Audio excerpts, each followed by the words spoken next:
Hello. Hi. My name is Mary Jane, also known as cannabis sativa, pot, weed, and hemp. I am what your parents used to place in white sheets of paper. No, not notebook paper, joint paper. Yes, I'm pretty popular. My body can transform into many forms where I am typically the color green, like the Grinch. I am the present hidden under the tree. I bet most of you in this room have tried to make a whore out of me, but I have simply pimped you into choosing my 3 leaves over the Trinity. My scent is a mix of Christmas trees on fire and overcooked over Redenbacher.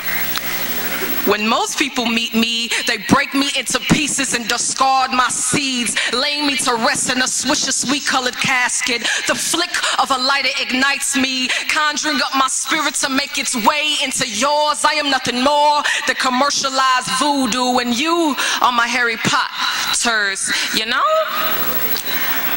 I'm sort of an activist. Before the Marijuana Tax Act of 1937, I was completely legal. No handcuffs on my buds, no shackles on my stems. Little do these people know how much I can do for those in need of my help. I abolished the pain of HIV and AIDS patients while amplifying the flesh, making every sin you could ever conceive more desirable than the apple dangling like death in the tree in the sight of Eve. Why do you think that every time you take a puff of me, all of a sudden you get greedy like there are hustlers in your stomach? I cause the munchies. Everybody loves the munchies, even though the munchies is just a cute word for gluttony. I am better at feeding you sin than Satan is. Hey, it's also been said that I can help those with glaucoma.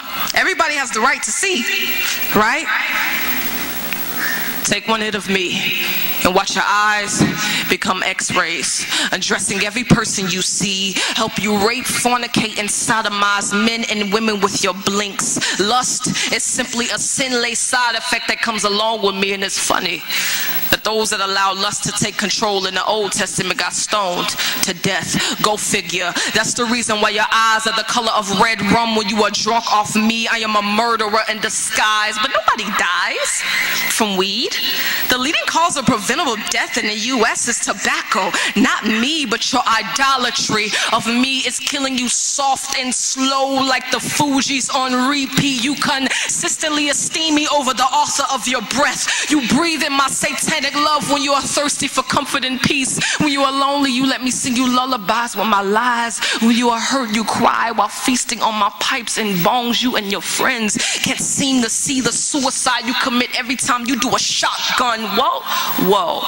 First of all, it's not that serious. Second of all, if I am legalized, I can save the government up to $10 to $15 billion a year. First of all, it's eternally serious. Second of all, let's do the math. God is eternal, infinite, meaning he never had a beginning, he has no end. There is no number to be ascribed to him. God is holy, man is not. Sin is a direct slap in the face of God in which he created to honor him. Every puff, pass is storing up immeasurable wrath on the head of the transgressor. Hypothetically speaking, let's say every sin costs $1 million. I tend to produce lust, greed, hate, pride, idolatry, laziness, sexual immorality, munchies, gluttony, and every person I come in contact with, literally. That would mean that for every joint or pipe or bong smoked, you reckon in $9 million a high. If you to smoke a blunt a day for 365 days, you would end up making $3,285,000,000 in sin a year for every year you are with me against a holy, infinite, and righteous God, in which you will be expected to pay for on Judgment Day. You cannot afford to love me. I was not made for you to replace me with the creator. I am not God, but didn't God create marijuana? All weed heads are doing are simply just making use of his high-end artwork.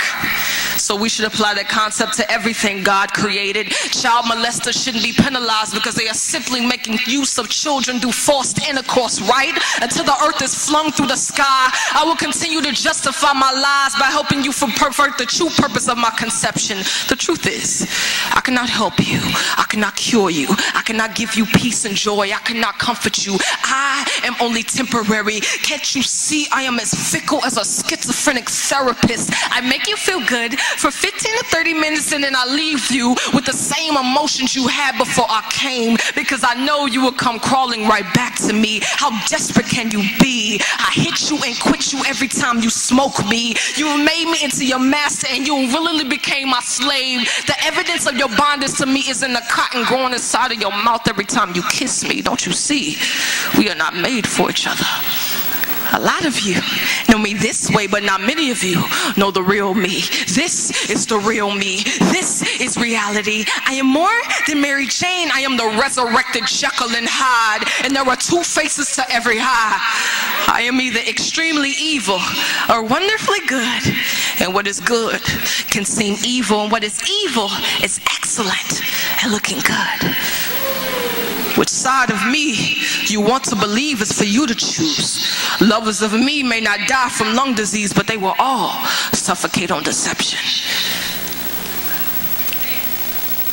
This has been a PSA announcement from Mary Jane, and I hope I have officially blown your high. You really get alone, and you gon' hate it, but I had to let you know that in the end we all gon' die. Can't escape it if you try. I know your life is up.